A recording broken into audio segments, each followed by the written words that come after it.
আসসালামু আলাইকুম। আজকে আপনাদের মাঝে একটি গুরুত্বপূর্ণ স্বাস্থ্য বিষয়ক তথ্য নিয়ে আলোকপাত করব। বিষয়টি হচ্ছে দাঁতের যত্ন। আসলে দাঁতের যত্নে করণীয় বিষয়গুলো কি কি? এই বিষয়গুলো জেনে নিন। আসুন জেনে নেওয়া যাক। মানুষের আসলে ব্যক্তিত্ব ফুটে ওঠে তার আচার ব্যবহার এবং কথার মধ্য দিয়ে। আর কথার মাধুর্য পায় একগুচ্ছ সারিবদ্ধ ঝকঝকে দাঁতের উপস্থিতিতে। কিন্তু আমাদের অনেকেই এই দাঁতের যত্ন নিতে উদাসীন। এবার কিভাবে এবং কোন নিয়মে সঠিকভাবে ব্রাশ করলে দাঁতের স্বাস্থ্য ভালো থাকবে সে বিষয়গুলো জেনে নিন। সাধারণত সকালে নাস্তা করার আগেই অনেকে দাঁত ব্রাশ করেন। এতে করে দেখা যায় নাস্তা করার পর মুখে আপনি প্রচুর ব্যাকটেরিয়া নিয়ে সারাদিন অতিবাহিত করেছেন, অর্থাৎ আপনার দাঁত এবং ব্যাকটেরিয়া দিয়ে আক্রান্ত হতেই থাকবে। তাই সকালে নাস্তার পর দাঁত ব্রাশ করলে আপনার দাঁত ব্যাকটেরিয়া মুক্ত থাকবে।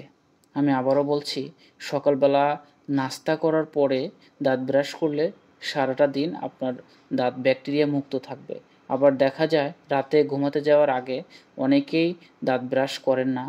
এটা কিন্তু ক্ষতিকর, কারণ ঘুমের সময় মুখের লালাগ্রন্থিগুলো সবথেকে কম সচল থাকে, ফলে সীমিত লালা নিঃসরণ হয়। আমাদের লালাতে সৃষ্টিকর্তা অ্যান্টিব্যাকটেরিয়ার গুণ দিয়েছেন, সেই সাথে লালাতে রয়েছে ফ্লাশিং অ্যাকশন, যা প্রতিনিয়ত মুখে জমে থাকা ব্যাকটেরিয়াকে পরিষ্কার করতে থাকে। তাই ঘুমের সময় লালার প্রবাহ কম থাকায় দাঁত রোগ জীবাণু দ্বারা বেশি ক্ষতিগ্রস্ত হয়। তাই অবশ্যই রাতে ঘুমাতে যাওয়ার আগে ব্রাশ করা উচিত। আমি আবারও বলছি, রাতে ঘুমাতে যাওয়ার আগে অবশ্যই ব্রাশ করা উচিত। দাঁত পরিষ্কারের জন্য কেমন ব্রাশ ব্যবহার করতে হবে সেটাও জেনে নিন। অনেকেই মনে করেন শক্ত ব্রাশ দিয়ে জোরে জোরে দাঁত ঘষলেই দাঁত পরিষ্কার ও চকচকে সাদা হয়ে যায়, কিন্তু তা না। আসলে এতে দাঁতের কোনো লাভ হয় না, বরং দাঁতের উপরিভাগ ক্ষয় যায় এবং মাড়ি নেমে দাঁত দুর্বল হয়ে যায়। উপরিভাগ ক্ষয় যাওয়াতে দাঁতে শুরু হয় শিশিরে অনুভূতি। তাই একটু ছোট মাথার নরম শলাকার ব্রাশ ব্যবহার করলে দাঁতের এই ক্ষতিগ্রস্ততা আর দেখা যায় না। দাঁত ব্রাশ করার সঠিক নিয়ম কি? আপনি কোন পদ্ধতিতে দাঁত ব্রাশ করছেন, উপর নিচ নাকি আগে পিছে? আসলে এই পদ্ধতির কোনোটি সঠিক নয়।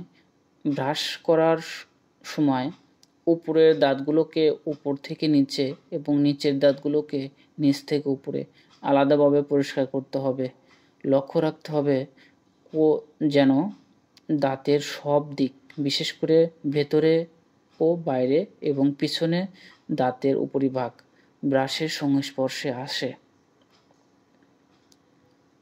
দাঁত পরিষ্কারে কি ব্যবহার করা উচিত?